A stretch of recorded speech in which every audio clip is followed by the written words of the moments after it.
తలుచుకున్నారు, ఎవరిని కొట్టదలుచుకున్నారు, ఎవరి మీద మీరు యుద్ధం ప్రకటిస్తున్నారని నేను సంఘాల నాయకులను అడగదలుచుకున్నా. మీకు బాధ్యత లేదా? 35 సంవత్సరాలు ప్రజలు మన జీత భత్యాలు ఇచ్చి రిటైర్ అయిపోయిన తర్వాత మనకు పెన్షన్ కూడా ఇచ్చి మన కుటుంబాలను ఆదుకుంటున్న 98% ప్రజల యొక్క పెన్షన్లు కానీ, రైతు రుణమాఫీ కానీ, రైతు భరోసా కానీ, ఉచిత కరెంటు కానీ, షాదీ ముబారక్ కానీ, కళ్యాణ లక్ష్మి కానీ, ఆర్టీసీలో ఆడబిడ్డలకు ఉచిత ప్రయాణం కానీ, ఇవన్నీ చేయాల్సిన బాధ్యత ప్రభుత్వ ఉద్యోగ సంఘాల నాయకుల మీద లేదా?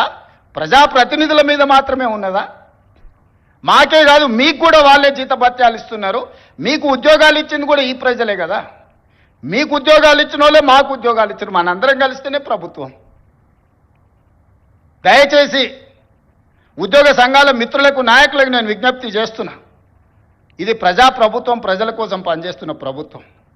ఏదైనా విషయం ఉంటే చర్చించండి, మాట్లాడుకుందాం.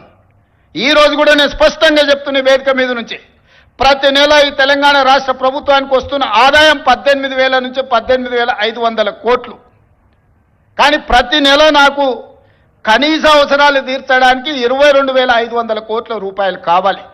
ఈరోజు మీకు ఇచ్చే జీతాలు కానీ, మీ పెన్షన్స్ కానీ, లేకపోతే ఈరోజు సంక్షేమ పథకాలు కానీ, రాష్ట్రంలో ఉన్న పనులు చేయడానికి 22,500 కోట్ల రూపాయలు కావాలి. 4,000 కోట్ల రూపాయలు ప్రతి నెల ఆదాయం తక్కువ ఉంది. అప్పుడప్పుడు ఆశా వర్కర్లు అంటుంటారు మా జీతం రాలేదని, ఇంకోసారి అంగన్వాడీ వాళ్ళు అంటుంటారు, ఇంకోసారి అవుట్ సోర్సింగ్ వాళ్ళు అంటుంటారు. మా రామకృష్ణారావు గారు, మా బట్టి విక్రమార్క గారు చేస్తున్నది ఏంటంటే, ఓ నెల ఈయన కాపీ ఆయనకి ఇస్తుండు, ఒక నెల ఈయన కాపీ ఆయనకి ఇస్తుండు, అడ్జస్ట్మెంట్ బడ్జెట్ పద్మనాభం పనులు చేస్తున్నారు. ఉన్నది 18,500 కోట్లే. 18,500 కోట్లల్లో ఈరోజు 7,000 కోట్ల రూపాయలు అప్పుకు పోయింది. 5,000 నుంచి 5,500 కోట్ల రూపాయలు మీ జీత భత్యాలకు పోయింది. 13,000 కోట్లు పోయిన తర్వాత నా చేతిలో మిగులుతున్నది 6,000 కోట్లు నికరంగా. ఈ 6,000 కోట్ల పెన్షన్ ఇవ్వాలన్నా, వృద్ధాప్య పెన్షన్ ఇవ్వాలన్నా, రైతు రుణమాఫీ చేయాలన్నా, రైతు భరోసా ఇవ్వాలనా, షాదీ ముబారక్ ఇవ్వాలనా, కళ్యాణ లక్ష్మి ఇవ్వాలనా, ఫీజు రియంబర్స్మెంట్ కట్టాలనా, ఏమేం పథకాలు చేయాలి? ఈ అన్ని పథకాలు చేయాలంటే నాకు 22,000 కోట్ల చిల్లర కావాలి.